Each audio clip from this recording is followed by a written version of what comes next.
Salam Kak Yano Bintang. Saya sekarang berada di hutan bambu, daerah Jember, Kecamatan Sumbersari.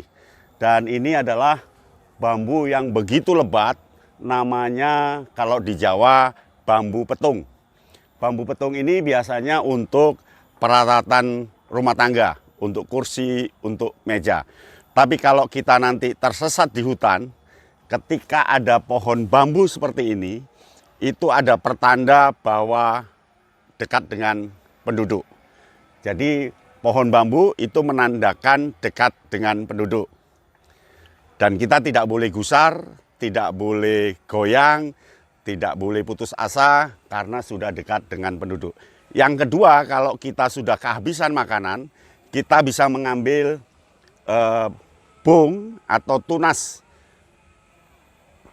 dari bambu untuk kita kupas, kemudian kita rebus atau itu bisa dimakan. Jadi bisa untuk menambah tingkat kita supaya kenyang. Bagaimana bambu petung itu? Ikuti berikut ini.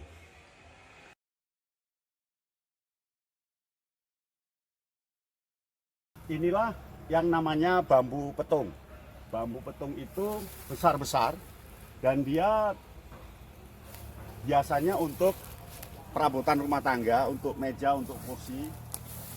Betul-betul besar. Ya, besar sekali.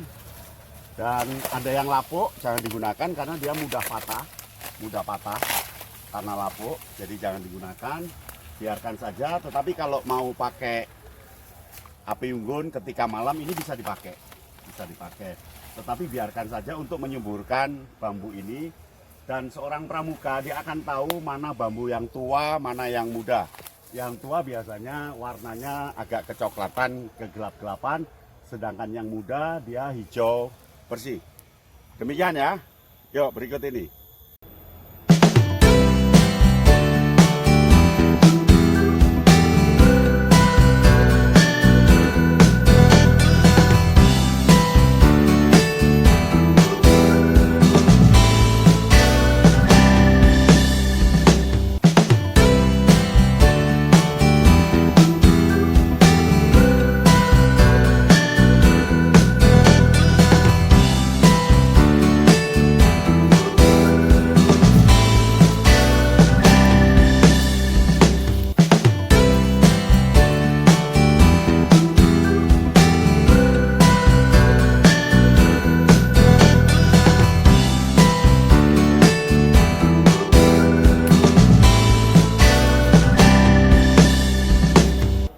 Ini pohon bambu muda, cirinya dibungkus oleh bekas daun.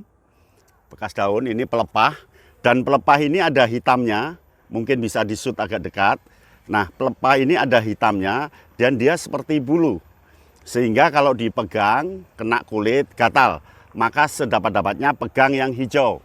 Pegang yang hijau ini, jadi ini namanya gelugut. Jadi tidak bisa dipegang, karena kalau dipegang dia akan gatal. Gatal betul. Tuh, ciri muda dia pasti dibungkus oleh pelepah-pelepah untuk pengaman bambu ini.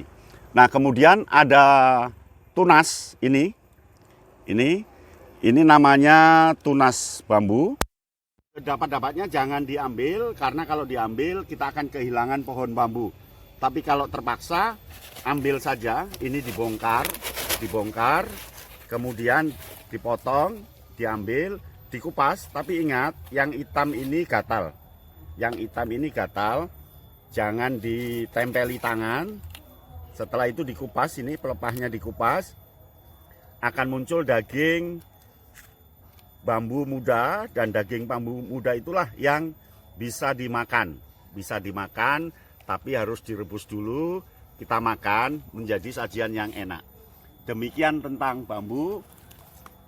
Berikutnya kita lihat berikut.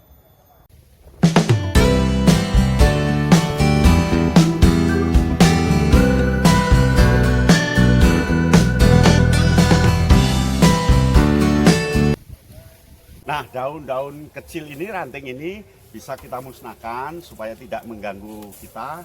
Lalu kita bisa mengambil bambu ini tetapi yang tua ya, yang kuning ini jenisnya tua. Kemudian ada tunasnya di bawah dan ini pelepah yang besar bisa kita gunakan untuk tempat duduk ketika kita berada di hutan, atau kalau mau menghidupkan api supaya tidak ada hewan lewat, kita bisa menghidupkan ini. Ketika tua begini, ingat yang hitam-hitam ini tidak boleh diraba karena ini sangat gatal. Ini sangat gatal. Istilah Jawanya ini glugut. Kita lihat pakai daun. Pakai daun. Nah, ini gatal sekali nih. Ini gatal sekali, jadi ingat tidak boleh pegang. Pegangnya pangkal saja atau dalamnya. Jadi bisa dibalik. Dibalik. Ketika dibakar, ini betul-betul memunculkan api yang sangat bagus. Demikian ya. Sampai di sini, selamat Anda bisa mempelajari bambu. Ini bambu petung, jenisnya macam-macam bambu itu. Ada bambu ori, ada bambu petung, ada bambu kuning, ada bambu macam-macam. Dan Anda harus mengenal itu. Sampai di sini, terima kasih. Salam Kak Yarno Bintang.